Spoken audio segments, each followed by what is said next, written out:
पद्मनाभ स्वामी मंदिर केरल।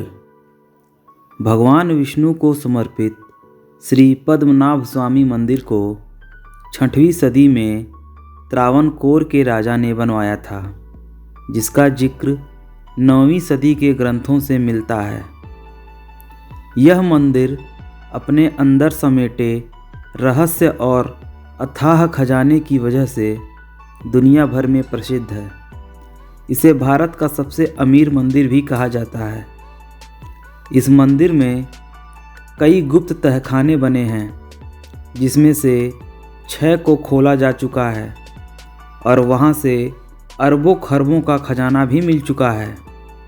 लेकिन 7वें तहखाने के दरवाजे को खोलने की कोशिश की गई थी, लेकिन दरवाजे पर बने बड़े से सांप के चित्र को देखकर काम रोक दिया गया।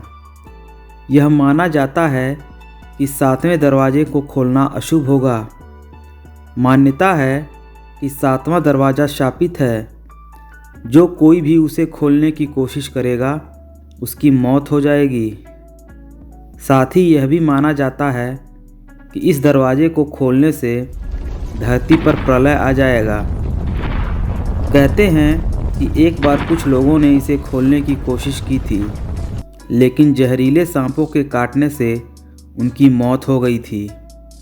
ऐसा कहा जाता है कि 7वें दरवाजे को मंत्रोच्चार से बंद किया गया है और उसे उसी तरीके से खोला भी जा सकता है, लेकिन इसमें जरा सी भी चूक हुई तो मृत्यु निश्चित है। पुरी का जगन्नाथ मंदिर। पुरी के इस मंदिर में भगवान जगन्नाथ, उनके भाई बालभद्र और बहन सुभद्रा की काठ की मूर्तियां हैं। इस मंदिर के ऐसे तमाम रहस्य हैं जो सदियों से रहस्य बने हुए हैं। इस मंदिर से जुड़ी एक मान्यता है कि जब भगवान कृष्ण ने अपनी देह का त्याग किया और उनका अंतिम संस्कार किया गया, तो उनके शरीर के एक हिस्से को छोड़कर उनकी पूरी देह पंचतत्व में विलीन हो गई।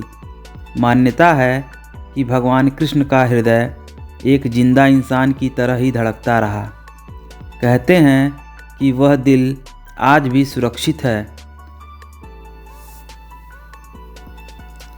और भगवान जगन्नाथ की लकड़ी की मूर्ति के अंदर है। पूरी मंदिर की तीनों मूर्तियों को हर 12 साल में बदला जाता है। पुरानी मूर्तियों की जगह नई मूर्तियां स्थापित की जाती है। मूर्ति बदलने की इस प्रक्रिया से जुड़ा भी एक रोचक किस्सा है। जिस वक्त मूर्तियां बदली जाती हैं तो पूरे शहर में बिजली काट दी जाती है। मंदिर के आसपास पूरी तरह अंधेरा कर दिया जाता है और मंदिर के बाहर CRPF की सुरक्षा तैनात कर दी जाती है और मंदिर के किसी भी व्यक्ति के आगमन पर रोक लगा दी जाती है। सिर्फ वही पुजारी मंदिर के अंदर जाता है जो मूर्ति बदलने का कार्य करता है। पुजारी की आंखों पर भी पट्टी बांधी जाती है और हाथों में ग्लव्स पहनाए जाते हैं। इसके बाद मूर्तियां बदलने की प्रक्रिया शुरू होती है। पुरानी मूर्ति की जगह नई मूर्तियां लगाई जाती हैं, लेकिन एक ऐसी चीज़ है जो कभी नहीं बदली जाती। ये है वह ब्रह्म पदार्थ। ब्रह्म पदार्थ को पुरानी मूर्ति से निकालकर नई मूर्ति में लगा दिया जाता है। यह ब्रह्म पदार्थ क्या है, इसके बारे में आज तक कोई जानकारी किसी के पास नहीं है। बस कुछ पुजारियों द्वारा यह बताया जाता है कि वह ब्रह्म पदार्थ मानो ऐसा हो जैसे हाथ में खरगोश उछल रहा हो, कोई ऐसी चीज़ जिसमें जान हो। क्योंकि हाथों में दस्ताने होते हैं, इसलिए उस पदार्थ के बारे में ज़्यादा एहसास नहीं हो पाता। लेकिन ब्रह्म पदार्थ के किसी जीवित पदार्थ होने की कहानियाँ ज़रूर प्रचलित हैं, लेकिन हकीकत क्या है यह कोई नहीं जानता। आमतौर पर मंदिर, मस्जिद और किसी भी ऊंची इमारत पर पक्षियों को बैठे हुए देखा जा सकता है, लेकिन जगन्नाथ मंदिर के ऊपर कभी किसी पक्षी को उड़ते हुए नहीं देखा गया और ना ही कोई पक्षी उस मंदिर परिसर में बैठा हुआ दिखाई देता है। यही वजह है कि मंदिर के ऊपर से हवाई जहाज़, हेलीकॉप्टर के उड़ने पर भी मनाही है। जगन्नाथ मंदिर करीब 4 लाख वर्ग फीट एरिया में फैला हुआ है। इसकी ऊंचाई 214 फीट है। इस मंदिर की खासियत ये है कि चाहे दिन हो या शाम, इस मंदिर की परछाई कभी किसी ने नहीं देखी। इस मंदिर में एक रसोई भी है। इस रसोई से जुड़ा एक रहस्य यह है कि यहाँ चाहे लाखों भक्त आ जाएं, लेकिन कभी प्रसाद कम नहीं पड़ता। लेकिन जैसे ही मंदिर का गेट बंद होने का वक्त आता है, प्रसाद अपने आप ख़त्म हो जाता है। यानी यहाँ प्रसाद कभी व्यर्थ नहीं होता है। इसके अलावा मंदिर में जो प्रसाद बनता है वह लकड़ी के चूल्हे पर बनाया जाता है। ये प्रसाद 7 बर्तनों में बनाया जाता है। 7 बर्तनों को एक के ऊपर एक करके एक साथ रखा जाता है। यानी 7 बर्तन चूल्हे पर एक सीढ़ी की तरह रखे जाते हैं। हैरानी की बात है कि जो बर्तन सबसे ऊपर यानी 7वें नंबर पर होता है, उसमें सबसे पहले प्रसाद बनकर तैयार होता है।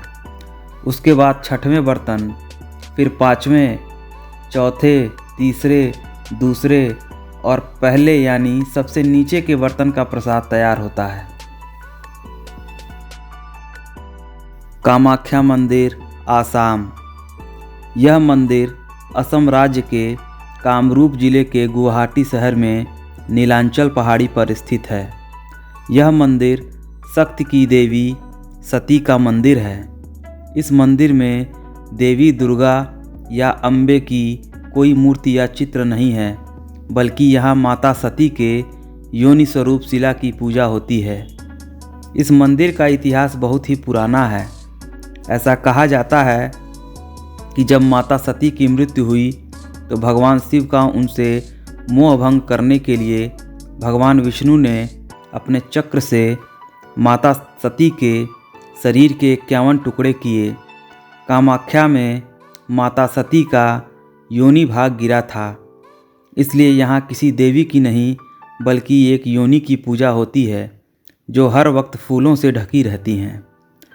हर साल यहाँ अम्बुबाची मेला का आयोजन होता है। इस दौरान यहाँ पास में स्थित ब्रह्मपुत्र नदी का पानी 3 दिन के लिए लाल हो जाता है। पानी का यह रंग कामाख्या मंदिर के मासिक धर्म के कारण होता है। इस दौरान 3 दिनों के लिए यह मंदिर बंद रहता है। कहा जाता है कि जब माँ को 3 दिन का रजस्वला होता है तो उसके पहले वहाँ सफ़ेद रंग का कपड़ा मंदिर के अंदर बिछाया जाता है। 3 दिन बाद जब मंदिर के दरवाजे खोले जाते हैं तब वस्त्र माता के रस से लाल रंग से भीगा होता है। इस कपड़े को अम्बुबाची वस्त्र कहते हैं।